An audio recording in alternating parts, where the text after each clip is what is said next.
Mas quando eu olho um pouco para trás, eu vou descobrir o quê? Que outras pessoas vivenciaram um outro momento, também profundamente dramático da história da humanidade, e que impactou a fé das pessoas a tal ponto da igreja quase, da igreja protestante quase desaparecer da Europa. Que episódio foi esse? Segunda Guerra Mundial, que aconteceu predominantemente ali na Europa. As estatísticas apontam algo em torno de 70 milhões de mortos. E o interessante é você pensar assim, que naquele momento, quem cria em Deus estava orando por conta da guerra, por conta do sofrimento, da dor que a guerra impingiu àquela região e ao mundo. Então, eu fico pensando, eu não andei na Europa nesse dia, mas eu fico tentando imaginar como é que era andar na rua e encontrar uma criança morta em mesa aos escombros de uma casa derrubada por uma bomba que os alemães jogaram. E tantas outras atrocidades. Essa foto é uma foto muito interessante, o bebê que é encontrado ao lado da mãe já morta, num dos campos. E eu fico imaginando, e talvez vocês também possam imaginar comigo, qual era a oração das pessoas naquele momento. Deus, faz alguma coisa, aplaca esse sofrimento, aplaca essa dor, tira o Hitler da história, porque o Hitler era o causador daquilo tudo. E eu não sei se vocês sabem, tiveram um dia a curiosidade de sondar, mas Adolf Hitler sofreu 42 atentados contra a sua vida, nenhum com êxito. Isso não é significativo?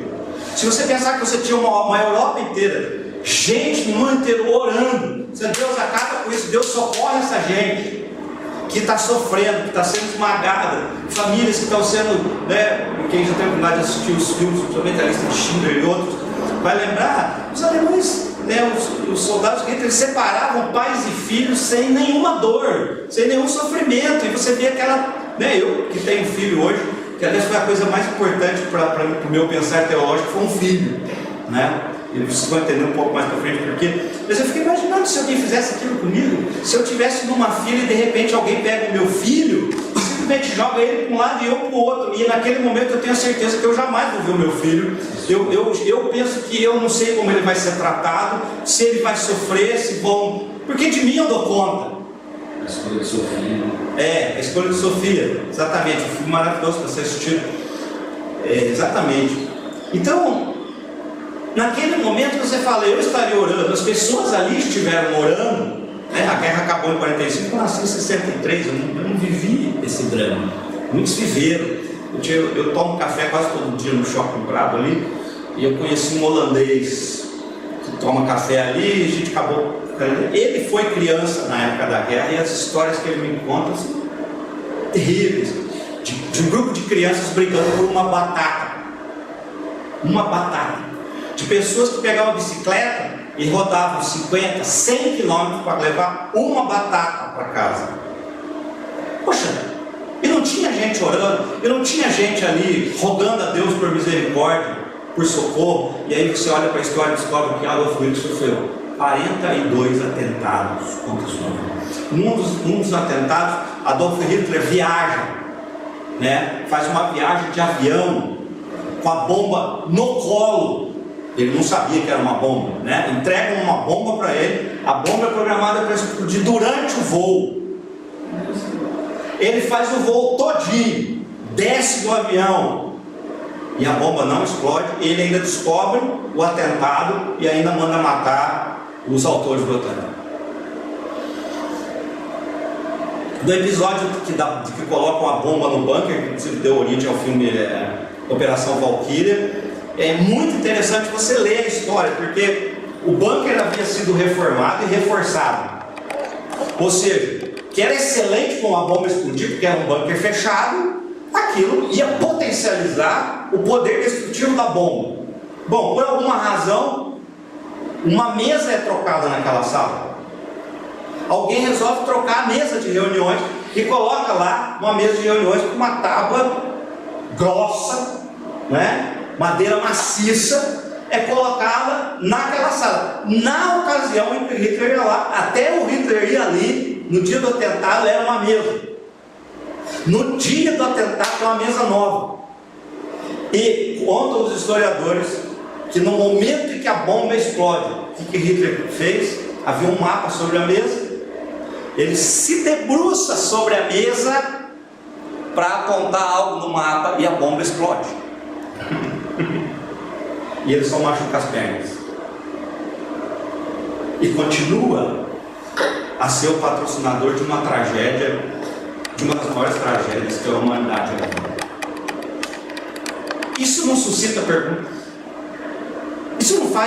Isso não inquieta vocês? Isso não faz vocês pensarem: onde está Deus? Onde estava Deus nesse momento de profunda dor da humanidade? De um sofrimento inimaginável, porque eu imagino meu filho sendo tirado de mim num campo de concentração. Não, peraí, tem gente que viveu isso, e não tem que imaginar. Eles estavam ali, eles passaram fome, eles passaram frio. Você ouve as histórias, são absurdas. E aí, uma pergunta simples: poxa, Deus não poderia ter dado uma mãozinha em 42 tentativas? Uma mãozinha?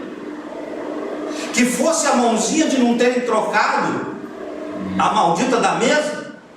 Porque a outra mesa era uma mesa mais frágil, mais fina, e que certamente poderia ter dado cabo da vida de todos que estavam ali. Samuel, não sei se você já chegou a ver essa história política, né? Porque eu vi no History que ele foi soldado na Primeira Guerra. Sim. Teve um soldado inglês que teve ele na mira, né? No campo de batalha, ele ficou em pé, o soldado inglês mirou para ele e ficou com pena dele, não matou. Sim, poderia ter resolvido o problema. Poderia, muito antes de estourar a Segunda Guerra, né? Porque ele era correspondente, carteiro, né? na Primeira Guerra.